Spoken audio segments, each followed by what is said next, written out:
Boston may sparkle with red brick, cobblestone lanes, and ivy-covered towers, yet a chilling secret hides behind that shine. Historic landmarks and famous colleges pull in crowds every hour, but under that proud surface, countless neighbors struggle to survive without a steady roof or warm bed. Picture the busy sidewalks lined with food trucks, cheering sports fans, and students in graduation gowns. Then look one step farther and see a person curled up under a blanket beside the same bronze statues. That knife-edge contrast drives our report today. If raw stories that cut straight to the truth move you, slam that like button, share a comment, and join the growing global homeless news community now. So let us dive deep into the streets before the next subway horn drowns out these voices. The mission could not be clearer. We will measure the scale of homelessness in Boston, untangle the stubborn roots of this crisis, and ask whether the safety nets on offer truly lift people back to solid ground. Walk through downtown this morning, and the tale jumps out at you. Sleek glass towers that house biotech startups rise across from emergency shelters packed far past capacity. Families push strollers beside tents wedged in chilly wind tunnels under bridges. Innovation and desperation stand inches apart. Every passing season the price to rent even a tiny studio climbs higher, pressing middle-income professionals and low-wage earners into the same painful squeeze. Many grind through double shifts, yet a single surprise bill can shove them onto a friend's couch, then into a shelter bunk, then onto the sidewalk in only weeks. Some people sleep in parks, church doorways, or near subway vents for a hint of warmth. Others bounce between motel rooms, couch surfing arrangements, or short-term programs that last only a few weeks. Each frantic move drains money, energy, and health until hope itself feels thin. Government, faith groups, and charities do pour in effort, yet the waiting lists keep growing. Many who ask for help come from long-time low-income households that faced fragile budgets long before the recent spike in living costs. Their margins were always razor-thin, and one unexpected twist became the final cut. So how did a city praised worldwide for progress end up here? The soaring price tag on housing sits at the very center. Even teachers, nurses, and first responders struggle to land apartments near their jobs, let alone the hourly worker who rings up groceries or pours coffee. Massive economic shocks make the strain even worse. After each downturn or global crisis, jobs vanish, hours drop, and savings evaporate. When rent still rises but paychecks shrink, the spiral down picks up terrifying speed. Boston's homeless scene is not one single picture. Young adults who chase campus dreams, parents with toddlers, veterans carrying service trauma, and seniors on fixed checks all face the same harsh freeze. Some have battled the streets for years. Others find themselves outside after a burst pipe, medical bill, or sudden eviction. Critics warn that many current plans treat visible symptoms rather than the core illness. Emergency beds save lives during a blizzard, yet they rarely open a door to real stability or build wealth that stops the next fall. The city itself keeps changing fast, and that churn piles on pressure. New residents flood in for school or high-paying jobs, and developers race to meet that demand. Prices leap, long-time locals get priced out, and deeply rooted communities fragment. Untreated mental illness and addiction weave through many personal stories, making an already steep climb feel like scaling an icy wall. Add limited access to affordable health care, and the slope grows slicker still. People who endure that climb share much more than hardship. They dream of returning to work, hugging family at a dinner table, cooking in a kitchen they can call their own again. Those hopes prove homelessness is not just about money. It is a test of how a community protects dignity. Independent interviews paint that truth in bright, unfiltered color. One man who lost his retail job told us, "I never imagined one missed paycheck could change my whole life." A young mother explained how a sudden rent hike turned her car into her toddler's bedroom. These voices smash through any dry pie chart. Such stories push many observers to call homelessness a human rights emergency. They argue that policies must move past temporary cots and soup lines and open real paths to safe, lasting homes with support for work, therapy, and childcare. Take veterans, for example. Many serve the nation, yet now face battles with PTSD and limited benefits that barely cover rent. When those checks fall short, these heroes end up lining up a day, shelters they never thought they would need. Boston has experimented with housing first programs that place people directly into apartments with wraparound help, and early results look promising. Yet funding gaps and zoning fights stall expansion, leaving many in limbo, while the waitlist stretches block after block. Behind every number lives a person who once pictured a brighter future. The problem feels huge, yet the call is simple. Share resources better, build housing normal workers can afford, and make sure mental health services meet people where they stand. By facing the roots, and not only the branches, Boston can safeguard the spirit that makes the city sparkle. The question hangs in the air like steam from a winter grate. Will leaders act before more neighbors slip through the cracks? Rents keep rocketing while paychecks stand still, and that deadly mix can shove even steady workers onto the street overnight. The crush grows worse because the pool of lower-priced homes never catches up with demand. Subsidized units vanish fast, waiting lists stretch for years, and every empty room sparks a fierce race that leaves too many families hanging in limbo. Policy voices now fire off a tough question. How can a city famous for bright ideas and booming business let this giant hole in affordable housing widen year after year? Job security offers little comfort when a single economic shock can wipe it out in seconds. A factory closes, a global downturn hits, or a health scare rattles the market. And suddenly pay stops while bills keep coming. In homes without savings, that gap punches a direct path to eviction.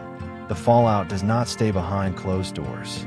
Entire neighborhoods feel the aftershocks, and the most fragile residents carry scars long after the headlines fade. Mental health challenges weave through this crisis like hidden wires. Severe depression, anxiety, or untreated trauma can shove someone off balance. Then stigma blocks the door to care.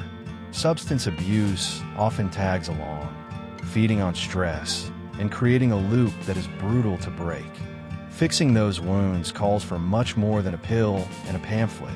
It demands steady clinics, peer support, and a public mindset that treats mental illness with the same urgency as any other disease. Family breakdown adds another jagged edge. Divorce, domestic violence, or long chains of inherited poverty leave children and parents scrambling for any safe corner. Without emotional anchors or extra income, the slide toward homelessness speeds up. Boston's melting pot means the causes of instability shift from group to group. Veterans battle combat memories while hunting for jobs that match civilian life. Immigrants bump into language walls, paperwork hurdles, and bias that shut them out of stable work and housing. Listen to the street interviews, and the numbers gain beating hearts. A father who lost a warehouse job tells us he sold his wedding ring to keep the lights on. A teenager shares how a rent hike turned her college dream into a bed in a shelter. Each voice proves homelessness is never just a statistic. So the next blunt question lands with force. Are our current rules and aid programs wide enough to catch those who fall? Or do we need a total rebuild before more lives hit the ground? Economics, health, and housing weave a single net, and when one strand snaps, the others soon follow. Sky-high costs collide with weak job ladders while gaps in therapy and addiction care stay open for years.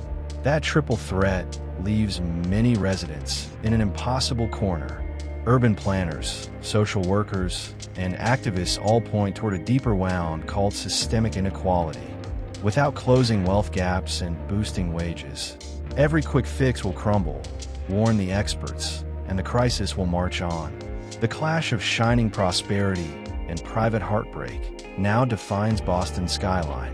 New luxury towers climb higher, yet just outside their lobbies people line up for soup at dusk. That contrast screams for action that is bold, long-term, and fair.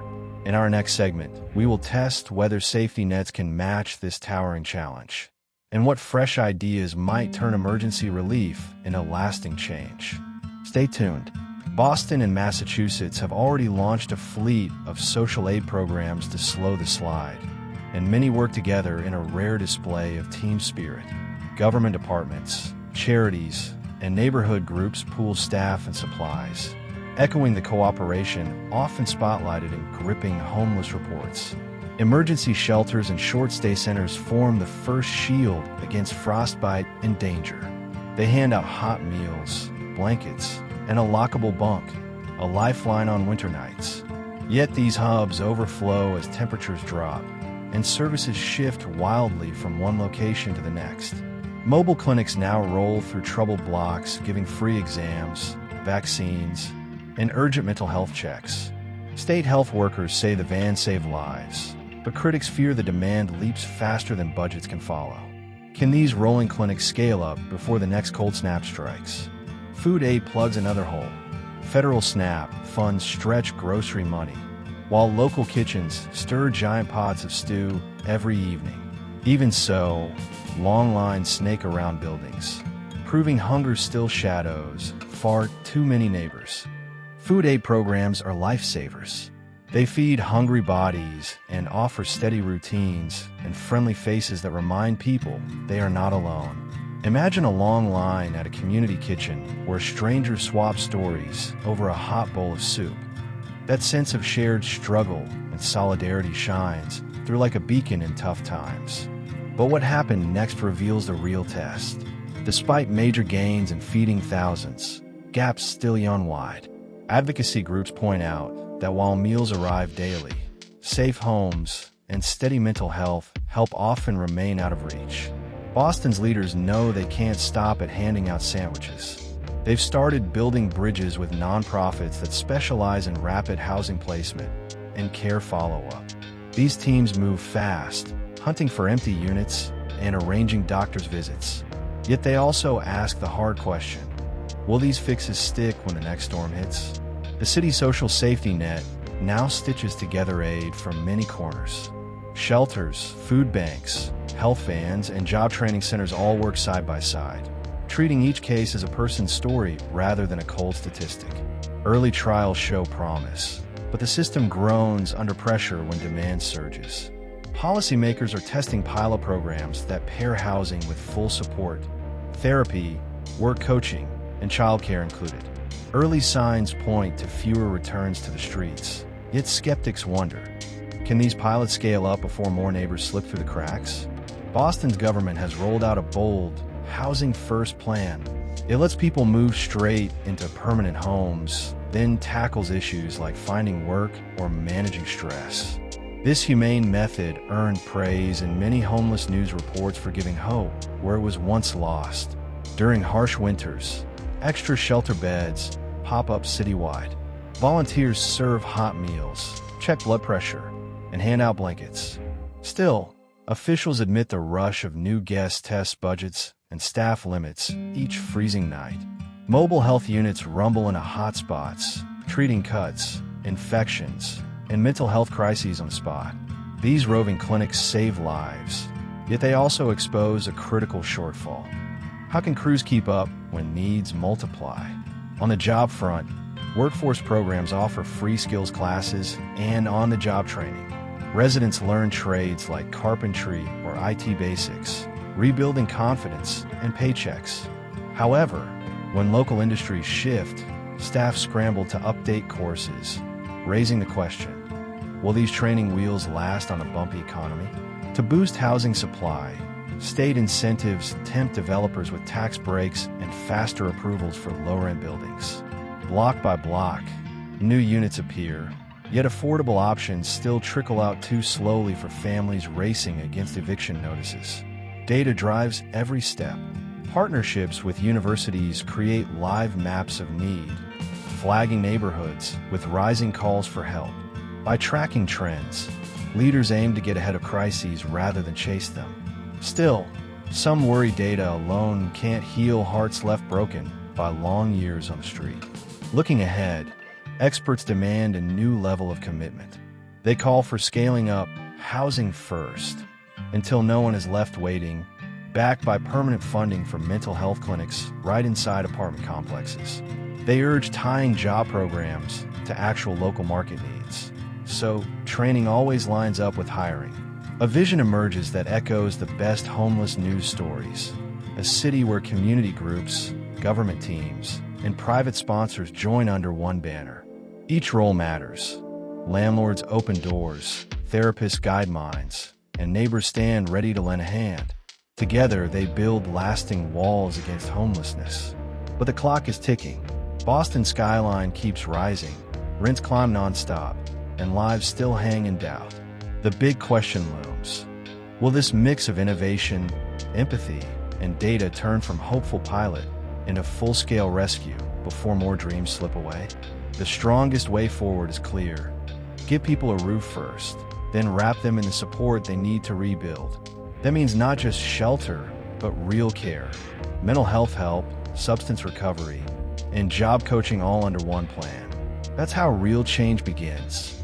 Safe housing plus personal support isn't just kind, it's powerful. It gives people the tools to escape crisis for good. But Boston needs more than scattered efforts. It needs a united force, a citywide task group, bringing together nonprofits, public agencies, and local leaders could change everything. Imagine one team cutting through red tape, sharing data, and filling every gap in the system. Some cities have already done it, and maybe someday Boston's model will be praised as a game changer too. Still, a question looms. Can a united front break through all the red tape? Or will layers of rules slow it down before it even starts? There's no avoiding this. Boston must build more affordable housing, fast. That means teaming up with developers and giving them strong reasons to build for people, not profit. Public-private partnerships could fuel a build-to-rent boom where new units rise fast and old ones get repurposed into cozy transitional housing. Picture micro-apartments, co-housing villages, even sleek modular homes. Solutions already helping in cities coast to coast. This isn't just about construction, it's about creativity. In a city short on space, smart design could mean the difference between a home and a tent. And don't forget zoning. Outdated laws keep much-needed housing from being built where it's needed most. Reforming these rules to allow more density and mixed-use buildings could flood the market with affordable options. At the same time, tax credits for low-income households could help families stay in their homes, closing the gap between earnings and expenses before the eviction notice arrives. Skills matter too. Education and training programs must be part of the plan. City leaders should grow job programs focused on technical skills that match the city's economy. Working side by side with local companies, officials could create apprenticeships and real job pipelines. It's the kind of transformation that makes headlines. Stories of people once homeless now thriving in jobs they love. And in a city as tech-savvy as Boston, it's time for digital tools to lead the charge. New apps and platforms could link people with services in real time, track housing openings, fast-track applications, and deliver help before the next crisis hits. With data from city agencies feeding into one shared system, resources could land where they're needed most, instantly. That kind of smart delivery brings accountability to a future-focused model the public can trust. Mental health support also needs a massive upgrade. That means investing in local mental wellness hubs and weaving those into other services like housing and job aid. Creative programs pairing trained counselors with peer support could help people stay grounded during the hardest moments. But access is everything. These services must meet people where they are. Be culturally sensitive, always open, and built to last. The environment plays a surprising role too. Green space isn't a luxury, it's a lifeline. Parks, gardens, and nature trails boost mental health and build connections. Boston could weave community gardens and calm outdoor spaces into every new housing site, helping residents heal inside and out. It's not just wishful thinking, it's good planning. But change can't happen behind closed doors. The public must stay involved every step of the way.